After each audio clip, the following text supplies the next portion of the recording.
9th class के सभी छात्रों का एक बार फिर हार्दिक स्वागत गणित दर्पण चैनल पर। देखिए हम कंटिन्यू बहुपद वाला जो टॉपिक है वो पढ़ रहे हैं, जिसकी एक्सरसाइज नंबर 2.1 है। और 2.1 का जो दूसरा प्रश्न है वो देखेंगे। यहाँ पे प्रश्न है कि निम्नलिखित में से प्रत्येक में एक्स स्क्वायर का गुणांक लिखिए। बहुत ही सरल प्रश्न है और एग्जाम की दृष्टि से इम्पोर्टेंट। देखिए यहाँ पे आपको एक बहुपद दे रखा है, पहला प्रश्न कर रहे हैं हम।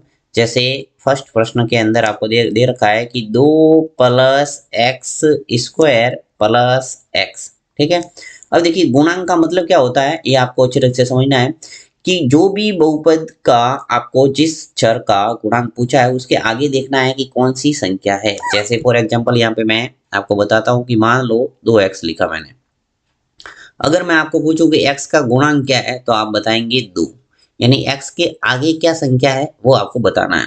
अब मैंने लिखा जैसे -3y, तो y का गुणांक कितना हो गया, -3, यानी आपको अगर माइनस है तो माइनस साथ में बोलना है, राइट। जैसे मैंने बोला कि 2x प्लस 3y, राइट। तो x का गुणांक तो हो गया 2 और y का गुणांक हो गया 3।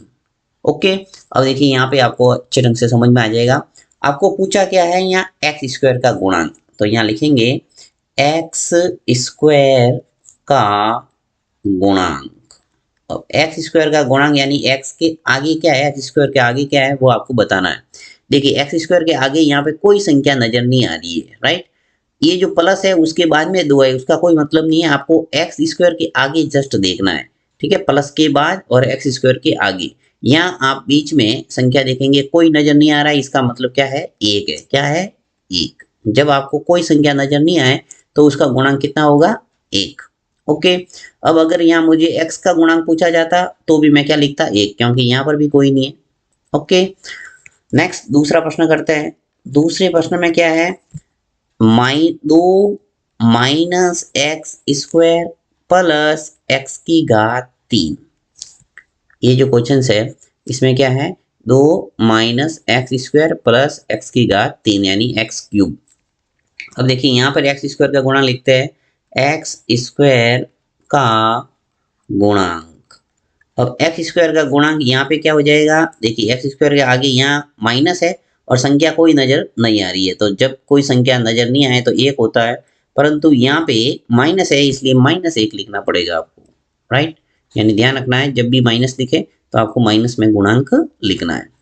देखिए तीसरा में क्या है कि π/2 एक्स स्क्वायर प्लस एक्स। यहाँ पे एक्स स्क्वायर के आगे आपको क्या नजर आ रहा है, π/2, तो यहाँ पे एक्स स्क्वायर का जो गुणांक है वो क्या हो जाएगा, एक्स स्क्वायर का गुणांक, यानी एक्स स्क्वायर के आगे यहाँ हमें नजर आ रहा है π/2। तो जो भी आपकी दिखे वो आपको गुणांक लिखना है। अब देखिए नेक्स्ट जो फोर्थ प्रश्न है वो क्या है, √2x - 1।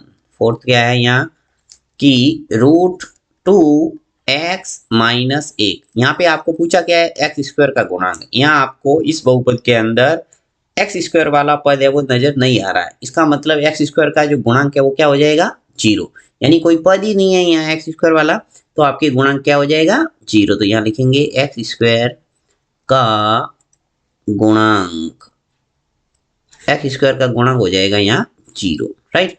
अगर आपको पूछा जाता एक्स का गुणांक तो यहाँ एक्स का गुणांक हो जाता √2, राइट, परंतु यहाँ क्वेश्चंस के अंदर हमें पूछा गया है एक्स स्क्वायर का गुणांक। तो मेरे हिसाब से आपको किसी भी बहुपद के अंदर किसी चर का गुणांक पूछा जाता है तो आप इजीली निकाल पाएंगे।